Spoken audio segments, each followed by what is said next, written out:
ಓಂ ನಮಃ ಶಿವಾಯ. ಶ್ರೀ ಗುರು ಬಸವಲಿಂಗಾಯ ನಮಃ.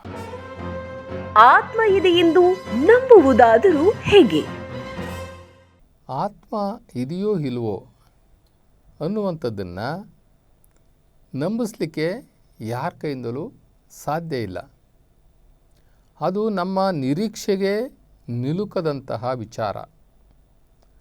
ಕೆಲವನ್ನು ನಾವು ಈ ಕಣ್ಣಿಂದ ನಾವು ನೋಡ್ಬೋದು, ಅಥವಾ ಈ ಕೈಯಿಂದ ಸ್ಪರ್ಶ ಮಾಡ್ಬೋದು, ಅಥವಾ ಒಂದು ಲ್ಯಾಬೊರೇಟ್ರಿನಲ್ಲಿ ನಾವು ಟೆಸ್ಟ್ ಮಾಡಿ ಆ ಇರುವಿಕೆಯನ್ನು ನಾವು ಗಮನಿಸಬಹುದು. ಒಂದು ಕೆಲವು ಲೌಕಿಕ ಮತ್ತು ಇನ್ನೊಂದು ಅಲೌಕಿಕ. ನಮ್ಮ ಇಂದ್ರಿಯಗಳಿಗೆ ನಿಲುಕುವಂಥದ್ದು, ನಮ್ಮ ಇಂದ್ರಿಯಗಳಿಗೆ ನಿಲುಕದ ಅತೀಂದ್ರಿಯವಾದದ್ದು. ಈ ಎರಡು ವಾದಗಳು ಯಾವಾಗಲೂ ಈ ಜಗತ್ತಲ್ಲಿ ಇದ್ದೇ ಇದ್ದಾವೆ. ಕಾಣುವ ಸತ್ಯ, ಕಾಣದಿರುವ ಸತ್ಯ, ಇವೆಲ್ಲವೂ ಕೂಡ ಜೊತೆಯಲ್ಲೇ ಇದ್ದಾವೆ. ನಾವು ಹೇಗೆ ಈ ಲೌಕಿಕದಲ್ಲೇ ಒಂದು ಪಾರಮಾರ್ಥಿಕ ಇದೆ, ಈ ಪಾರಮಾರ್ಥಿಕದಲ್ಲೇ ಪರಮಾತ್ಮನಿದ್ದಾನೆ, ಆತ್ಮ ಇದೆ.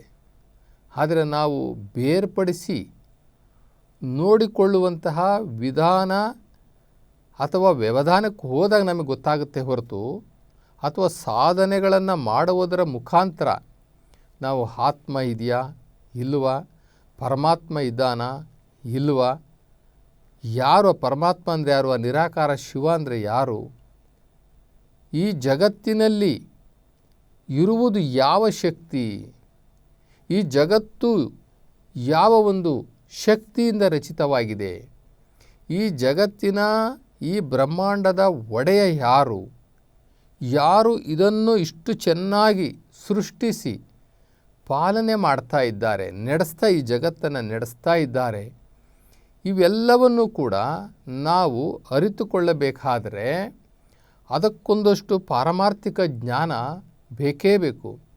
ಈಗ ಆತ್ಮ ಇದೆಯೋ ಇಲ್ವೋ ಅಂತಂದರೆ ಅದು ಹೇಗೆ ಹೇಳಬಹುದು?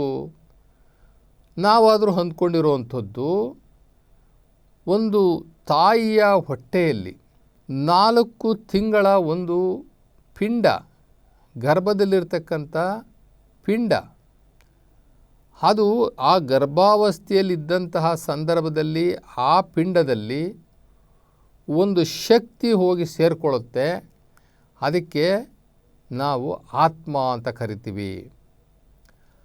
ಆ ಆತ್ಮ ಆ ಪಿಂಡದಲ್ಲಿ ಸೇರಿಕೊಂಡ ಮೇಲೆ ಅದರ ಬೆಳವಣಿಗೆ ಪ್ರಾರಂಭ ಆಗುತ್ತೆ. ಅದರ ಎಲ್ಲ ಭೌತಿಕ ಬೆಳವಣಿಗೆಗಳು ಕೂಡ ಅಲ್ಲಿ ಪ್ರಾರಂಭ ಆಗುತ್ತೆ ಅಂತ ಹೇಳಿಬಿಟ್ಟು ನಾವು ಅಂದ್ಕೊಂಡಿದ್ದೀವಿ.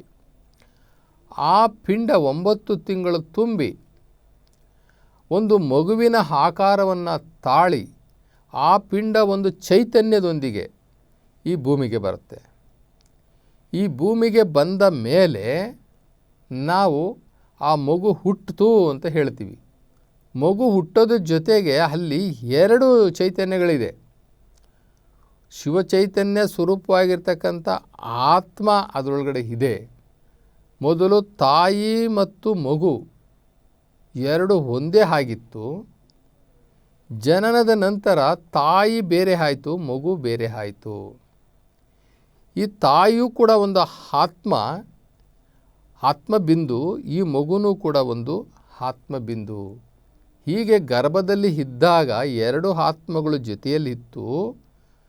ಗರ್ಭ ಧರಿಸಿ ನಂತರ ಆ ಮಗು ಹೊರಬಂದ ಮೇಲೆ ಮತ್ತೊಂದು ಆತ್ಮ ಆಚೆ ಹೋಯಿತು. ಹಾಗೆ ನಾವು ಆ ಪರಮಾತ್ಮನ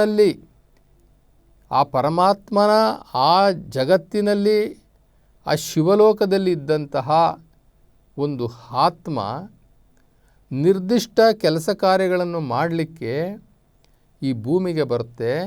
ಈ ಭೂಮಿಗೆ ಬಂದು ಒಂದು ತಾಯಿಯ ಗರ್ಭದಲ್ಲಿರತಕ್ಕಂಥ ಪಿಂಡದಲ್ಲಿ ಸೇರಿಕೊಂಡು ದೇಹವನ್ನು ಧರಿಸಿಕೊಂಡು ಈ ಜಗತ್ತಿಗೆ ಬರುತ್ತೆ. ಜಗತ್ತಿಗೆ ಬಂದು ಈ ಜಗತ್ತಿನಲ್ಲಿ ಅದು ಮಾಡಬೇಕಾಗಿರ್ತಕ್ಕಂಥ ನಿರ್ದಿಷ್ಟ ಪಾತ್ರಗಳನ್ನು ನಿರ್ವಹಿಸಿ ಕೊನೆಗೊಂದು ದಿನ ಆತ್ಮ ಈ ಶರೀರವನ್ನು ಬಿಟ್ಟಾಗ ಅದಕ್ಕೆ ಹೇಳ್ತಾರೆ ಸಾವು ಅಂತ ಹೇಳ್ತಾರೆ. ನಾವು ಆ ಮನುಷ್ಯ ಸಾವು ಅಂತ ಹೇಳೋದಕ್ಕೆ ಮುಂಚೆ ಹೇಳ್ತಾರೆ ಜೀವ ಹೋಗಿಬಿಟ್ಟೈತೆ ಅಂತ ಹೇಳ್ತಾರೆ. ಅಂದರೆ ಜೀವ ಹೋಗಿದೆ ಅಂತಂದಾಗ ಆ ಪಿಂಡದಲ್ಲಿ ಅಲ್ಲಿಯವರೆಗೆ ಇದ್ದಂತಹ ಆತ್ಮ ಆಚೆ ಹೋಗಿದೆ ಅಂತ. ಆ ಪಿಂಡ ಒಳಗಡೆ ಇದ್ದಾಗ ಏನಾಯಿತು, ಅದಕ್ಕೆ ಉಸಿರು ಇತ್ತು, ಉಸಿರಾಡ್ತಾ ಇತ್ತು. ಅದು ಮಗುವಿನ ಹಂತದಿಂದ ಪ್ರಾರಂಭ ಮಾಡಿ ಯೌವನದಿಂದ ದಾಟಿಕೊಂಡು ಒಂದು ಮುಪ್ಪಿನ ಅವಸ್ಥೆಗೆ ಬಂದು ಆ ಮುಪ್ಪಿನಲ್ಲಿ ಆ ದೇಹವನ್ನು ತ್ಯಜಿಸಿದಾಗ ಆತ್ಮ ಆಚೆ ಹೋದಾಗ ಅದಕ್ಕೆ ನಾವು ಒಂದು ಶವ ಅಂತ ಹೇಳಿಬಿಟ್ಟು ಕರಿತೀವಿ. ಈಗ ಇಷ್ಟೊಂದು ಪಾತ್ರಗಳನ್ನು ರಚಿಸುವಂತಹ ಈ ಆತ್ಮವನ್ನು ನೀವು ತೋರಿಸ್ರಿ ಅಂತಂದರೆ ಹೆಂಗೆ ತೋರಿಸೋದು? ಈ ನಮ್ಮ ಮೊಬೈಲ್ ಫೋನಲ್ಲಿ ಒಂದು ಸಿಮ್ ಕಾರ್ಡ್ ಅಂತ ಇದೆ. ಆ ಸಿಮ್ ಕಾರ್ಡು ಹಾಕಿದ್ರೆ ಆ ಮೊಬೈಲು ಜಗತ್ತಿಗೆ ಮಾತಾಡುತ್ತೆ. ಆ ಸಿಮ್ ಕಾರ್ಡನ್ನು ತೆಗೆದುಬಿಟ್ರೆ ಆಚೆಗೆ ಆ ಮೊಬೈಲು ಮಾತೇ ಆಡೋದಿಲ್ಲ, ಸುಮ್ಮನೆ ಆಗಿಬಿಡುತ್ತೆ. ಹೀಗೆ ಆ ಸಿಮ್ ಕಾರ್ಡಲ್ಲಿ ಇರ್ತಕ್ಕಂಥ ಸಾಫ್ಟ್ವೇರ್ ಏನಿದೆಯಲ್ಲ ಅದನ್ನು ನಾವು ತೋರಿಸು ಅಂತ ಹೇಳಲಿಕ್ಕಾಗುತ್ತಾ? ಆಗೋದಿಲ್ಲ. ಈಗ ಒಂದು ವಿದ್ಯುತ್ ತಂತಿಯಲ್ಲಿ ಹರಿಯುವಂತಹ ಆ ವಿದ್ಯುತ್ತನ್ನು ತೋರಿಸು ಅಂತ ಹೇಳಿದ್ರೆ ಸಾಧ್ಯನಾ? ಮುಟ್ಟಿದ್ರೆ ಶಾಕ್ ಹೊಡೆಸ್ಕೊಳ್ತೀವಿ, ಆವಾಗ ಕರೆಂಟ್ ಇದೆ ಅಂತ ನಮ್ಗೆ ಗೊತ್ತಾಗುತ್ತೆ. ಆದರೆ ಇದು ಶಾಕ್ ಹೊಡೆಯುವಂಥ ಶಕ್ತಿ ಅಲ್ಲ. ಇದು ಒಂದು ಚೈತನ್ಯವೇ. ಆತ್ಮ ಅಂತಕ್ಕಂಥದ್ದು ಅದು ಒಂದು ಚೈತನ್ಯವೇ, ಅದು ಒಂದು ಶಕ್ತಿಯೇ, ಅದು ಒಂದು ವಿದ್ಯುತ್ತೇ. ಆದರೆ ಅದು ಶಾಕ್ ಹೊಡೆಯೋದಿಲ್ಲ. ನಾವು ಈ ಗಾಳಿಯನ್ನು ತೋರಿಸಿ ಅಂತ ಹೇಳಿದ್ರೆ ಯಾರಿಗಾದ್ರೂ ಗಾಳಿಯನ್ನು ತೋರಿಸ್ಲಿಕ್ಕೆ ಸಾಧ್ಯನಾ? ಅಥವಾ ಸುವಾಸನೆಯನ್ನು ತೋರಿಸಿ ಅಂತಂದರೆ ಸುವಾಸನೆಯನ್ನು ತೋರಿಸ್ಲಿಕ್ಕೆ ಸಾಧ್ಯನಾ?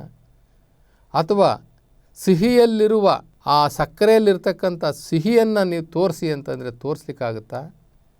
ಮೆಣಸಿನಕಾಯಿನಲ್ಲಿರ್ತಕ್ಕಂಥ ಖಾರನ ತೋರಿಸಿ ಅಂತಂತಂದರೆ ತೋರಿಸ್ಲಿಕ್ಕಾಗುತ್ತಾ? ಅದೆಲ್ಲ ಅನುಭವಿಸ್ಬೇಕೇ ಹೊರತು ಖಾರ ತಿಂದ ಗೊತ್ತಾಗುತ್ತೆ, ಮೆಣಸಿನಕಾಯಿ ತಿಂದ ಖಾರ ಆಗುತ್ತೆ ಅಂತ, ಸಕ್ಕರೆ ತಿಂದ ಗೊತ್ತಾಗುತ್ತೆ ಸಿಹಿ ಐತೆ ಅಂತೇಳ್ಬಿಟ್ಟು.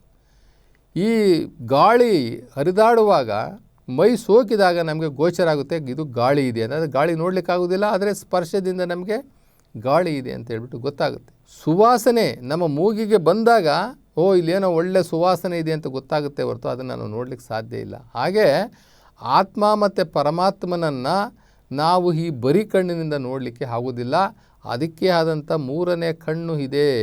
ಆ ಮೂರನೇ ಕಣ್ಣು ಆ ದಿವ್ಯ ಚಕ್ಷು, ಆ ದಿವ್ಯ ಚಕ್ಷುವಿಂದ ನಾವು ನೋಡ್ಬೋದೇ ಹೊರತು ನಾವು ಈ ಭೌತಿಕ ಕಣ್ಣಿಂದ ನಾವು ನೋಡಲಿಕ್ಕೆ ಸಾಧ್ಯ ಇಲ್ಲ. ಹೀಗಾಗಿ ನೀವು ಆತ್ಮ ಇದೆಯಾ ಇಲ್ವಾ ನೀವು ಪ್ರೂವ್ ಮಾಡಿರಿ, ಆತ್ಮನ ನೀವು ತೋರಿಸ್ರಿ, ಇಷ್ಟೆಲ್ಲ ಮಾತಾಡ್ತಿರಲ್ಲ ಅಂತಂದರೆ ಜಗತ್ತಿನಲ್ಲಿ ಯಾವ ಮಹಾತ್ಮರೂ ಕೂಡ ಆತ್ಮವನ್ನು ಇನ್ನೊಬ್ಬರಿಗೆ ತೋರಿಸ್ಲಿಕ್ಕಾಗೋದಿಲ್ಲ. ಅವರು ನೋಡ್ಕೊಳ್ಬೋದು, ಸ್ವಯಂ ನಮ್ಮನ್ನು ನಾವು ನೋಡ್ಕೊಳ್ಬೋದು. ಅಂತಂದರೆ ಆತ್ಮದರ್ಶನವನ್ನು ನಾವು ಹೊರಗಿನ ಕಣ್ಣನ್ನು ಮುಚ್ಚಿ ಒಳಗಿನ ಆ ದಿವ್ಯ ಚಕ್ಷುವನ್ನು ಜಾಗೃತ ಮಾಡಿಕೊಂಡಾಗ ನಾವು ಆ ಒಂದು ಆತ್ಮವನ್ನು ದರ್ಶನ ಮಾಡ್ಬೋದೇ ಹೊರತು ನಾವು ಈ ಕಣ್ಣಿಂದ ನಾವು ಹೊರಗಡೆ ಇರ್ತಕ್ಕಂಥ ಕಣ್ಣಿಂದ ನೋಡಲಿಕ್ಕೆ ಸಾಧ್ಯ ಇಲ್ಲ. ಅದು ಇಂದ್ರಿಯಾತೀತವಾದಂತಹ ಜ್ಞಾನ. ಆ ಇಂದ್ರಿಯಾತೀತವಾದಂತಹ ಶಿವಜ್ಞಾನ ಯಾರಿಗೆ ಅಳವಡುತ್ತೋ ಅವರು ಮಾತ್ರ ಆತ್ಮದರ್ಶನವನ್ನು ಮಾಡ್ಬೋದೇ ಹೊರತು ಆತ್ಮ ತೋರಿಸ್ರಿ ಅಂತಂತಂದರೆ ಅದು ಯಾವುದೋ ಒಂದು ಈ ಭೂಮಿಯ ಮೇಲೆ ಇರತಕ್ಕಂಥ ವಸ್ತು ಅಲ್ಲ. ಆದರೂ ಕೂಡ ನಾವು ಆ ಆತ್ಮವನ್ನು ನಂಬಬೇಕು, ಪರಮಾತ್ಮವನ್ನು ನಂಬಬೇಕು.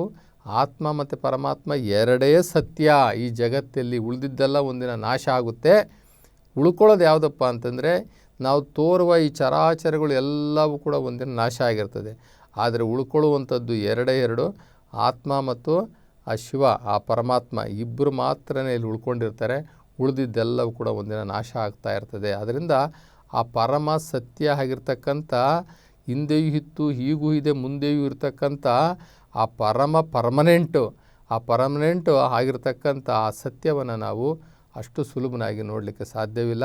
ಆದ್ರೂ ಕೂಡ ನಾವು ತೋರಿಸ್ಲಿಕ್ಕೆ ಆಗಲಿಲ್ಲ ಅಂದ್ರೂ ಕೂಡ ಆತ್ಮ ಅಂತಕ್ಕಂಥದ್ದು ಇದೆ ಅನ್ನೋದನ್ನು ನಾವು ನಂಬಲೇಬೇಕು.